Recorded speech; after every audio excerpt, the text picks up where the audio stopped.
No one gets out alive.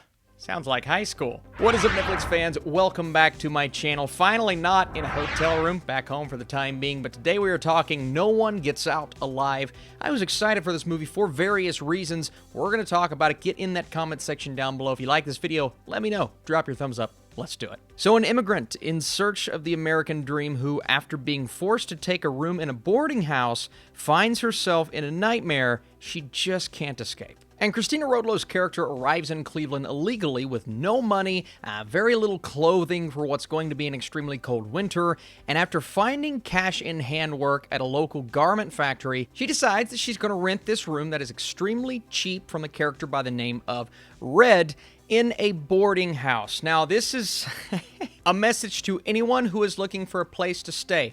Just do a little bit of research. Look into it first, because she makes this decision, and granted, she is in desperation mode, right? So once she decides on staying here, she starts to meet or hear the others that are staying at this house, and she's constantly being kept awake by these tenants who are sobbing, and these disturbing nightmares and unearthly noises begin to echo from the basement and keep her awake at night. And she's starting to wonder, okay, what's going on in this house? What is in here? Who is living with us? And eventually in the film, and this is no spoilers, you find the evil that has been lurking underneath of it all. And this movie, from the creators of another Netflix movie that I genuinely enjoyed that year, one of my absolute favorite originals, The Ritual. Adam Neville wrote that novel along with No One Gets Out Alive, and then you have writer/producer John Crocker, who comes in from Paddington 2 fame and one of my absolute favorite movies,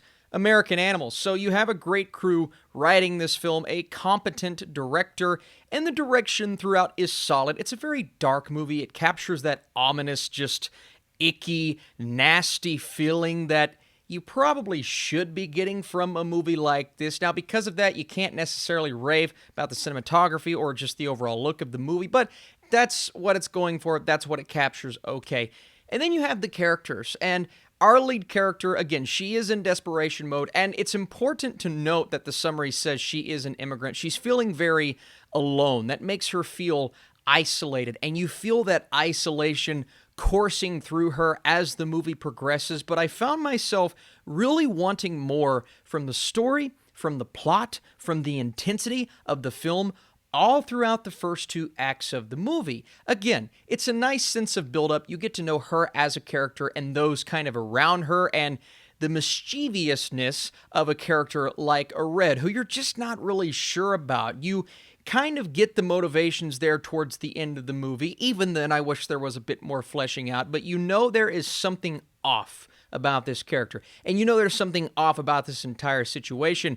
It's pretty obvious because people around her are screaming, and that's going to alarm you and alert you, but also what comes from that in the third act when we finally get some reveals of sorts, getting this imagery, something that I will not mention right now. I will just say the look of that something was really great. There's also a mysterious element of this film that, again, does feel like something from The Ritual, a very similar plot point that isn't quite explored in a way that I believe it should have been explored, and that's kind of how I feel about the movie as a whole. It raises numerous questions all throughout the runtime. What does this mean? Who is this character? Why is she feeling the way she is feeling? And this isn't me saying you don't get any answers, and a nice enough sense of finality at the end. Of course, you're going to get that inevitable conflict/climactic scene at the end where there is a showdown, whether mentally or physically, at a point. And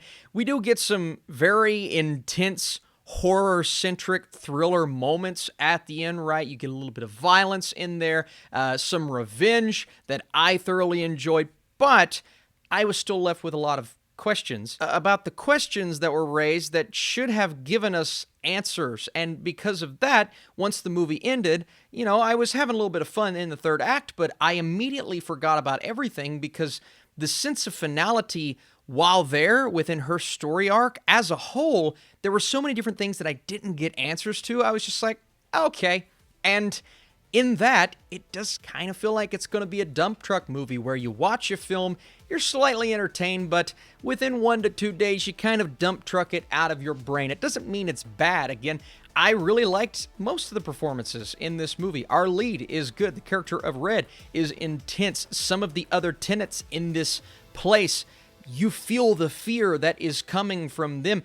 And because she is an unreliable narrator, right? So you never really know what she is actually dreaming, where she actually is, if what she is seeing is true. Because of that, you're going to be on edge, maybe even more so than what I'm making it seem like in this review, but that does eventually drop off, and I started to lose interest after a while having a bit of fun in the process. Before I give you guys my score, I want to say thank you so much for watching this video. If you enjoyed this movie, tell me why, if we agree or disagree. Doesn't matter. I'd love to see that down below. This film deserves praise for capturing that unnerving feeling throughout the first 2 acts, but the overall lack of answers will leave many frustrated, and for me, it's a film that I didn't hate, I didn't love. I'm kind of right down the middle. I'm going to go a 52%. There are things, especially visually, that may not look the best, right? But they stand out. They capture that icky, just like, dirty feeling that it's going for.